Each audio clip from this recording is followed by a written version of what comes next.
Unit Z-22 to dispatch. We got a situation. Request immediate backup and forensic team. Unknown body, heavily decomposed. Limbs in its, We need all units on scene.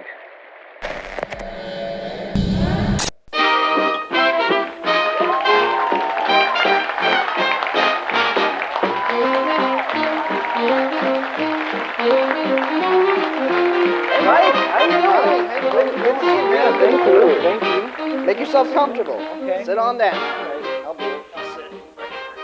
So, I got a weird question, and I know this is kind of just out of the blue, especially because you just came on the show, but I've been asking this to a lot of people recently, and I just gotten some iffy answers.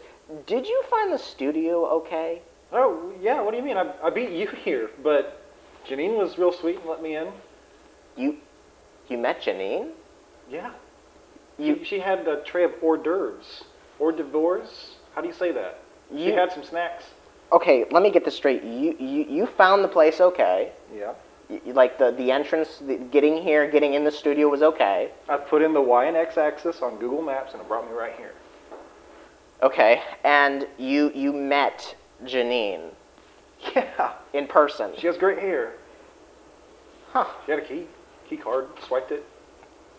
Maybe I'm getting better at this. Interviewing? You're leaving a lot of spaces. Yeah, interviewing. That's what I mean. Okay. Do me a favor and go ahead and introduce yourself to the audience. Hey, I am Mike. I make tattoos in Columbia, South Carolina, and that's pretty much it. I make tats. I draw pictures. That's cool. That's really cool. So I guess the first question, more or less, is how long have you been doing tattoos? I started tattooing in, I think, 2015. It's been like 9 years. This will be my 10th year tattooing professionally. I did like a little stick and poke stuff in my buddy's attic when I was a little younger, but professionally it's been about 10 years. Wow, 10 years. 9 years now, coming up on 10. That's a lot of work on your portfolio. Yeah. I mean, I don't know how many tattoos I've done. I have no clue. I've done some. Next question. Mm-hmm. What are some of your favorite pieces that you've done? Well, anything that's really big is always something I'm very excited about. Yeah. I've done one piece in particular that stands out is the sleeve I did for this guy who's got like a pretty wide exotic animal collection. So we did like a bunch of animals that he's owned. We did like a gala cockatoo and a snake and a huntsman spider and all kinds of stuff. Sweet. Yeah, that's really cool. And we did it in like this sort of Japanese style, which is something that I do a lot, and that one really cool. And then I've got some bats that I've done and things like that. So big pieces are more of your. I mean, they're definitely exciting for me. Yeah. It's always like humbling when somebody trusts me with something like that. Yeah, definitely. I mean, like a large piece of skin and all that ink, definitely. I mean, that's a lot of trust goes into that. Yeah, a lot. What's the first, and maybe not only tattoo? What are some of the first pieces that you've done? Like the first tattoos I've done. Yeah, Well, I mean, early days there was a lot of really small stuff, light bulbs and things like that, stuff that I could poke in like by hand. And eventually, when I started, Just go back to what you were saying. Yeah. So when I started professionally tattooing, I was able to do a koi fish on my buddy Nick. That was the first like true piece that I did. And my boss had taken us out and got us dinner and poured a bunch of soju in me. And then we went back and he was like, all right, cut loose and do this koi fish on this kid's leg. And I did. It was the best tattoo I did probably for like 2 years. Yeah. And it's a great memory. I really miss Nick. He was a good pal of mine.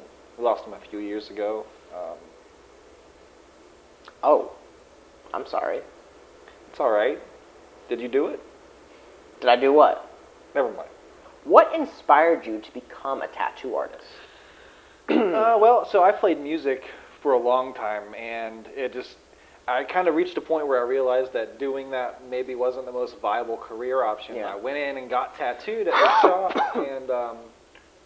and all these guys were in there tattooing, making a living doing art.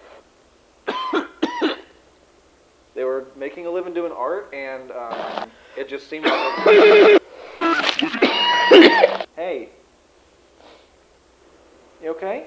Yeah. You want to take a take a break and get something to drink or something? We can I'm come back to it.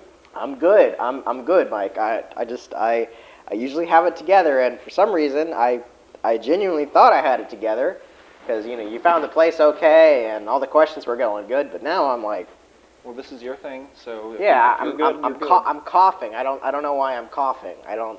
Let's go. You want to talk about some tattoos now? Yeah, let's go to the next question. Let's go to the Okay. next question. If you could design a full sleeve concept with no client input, what would be the theme?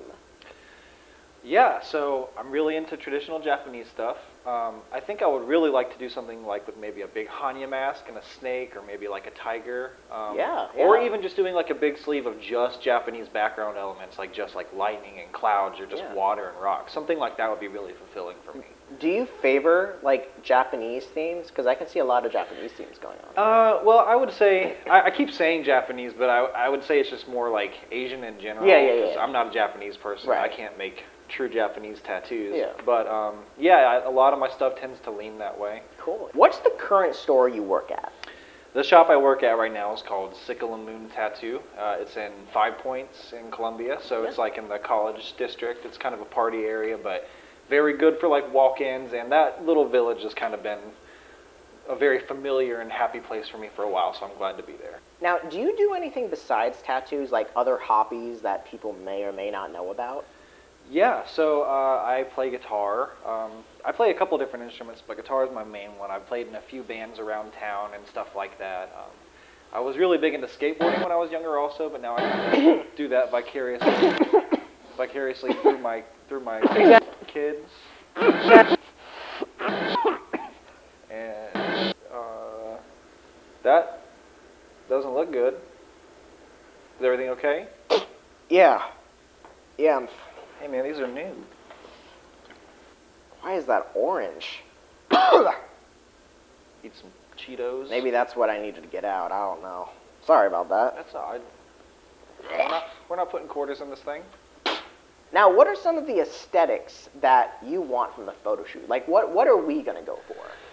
Oh, yeah. I mean, we'll probably just do something kind of raw, something a little bit aggressive, I think. Maybe black and white, kind of gritty, channeling some of that hardcore show energy, maybe some skate kind of feels to it, I think would be cool. Definitely. Yeah. Cool. That sounds cool to me. Yeah. Sounds like a really easy shoot, honestly. Totally. Throw that fisheye lens on and it'll all be cool, no matter what, Definitely. With the concept already laid out, we moved on to refining the details, piecing together the costumes, setting up the props, and fully immersing in the blend of black and white aesthetics with the raw intensity of Tony Hawk culture and underground hardcore. And with the power of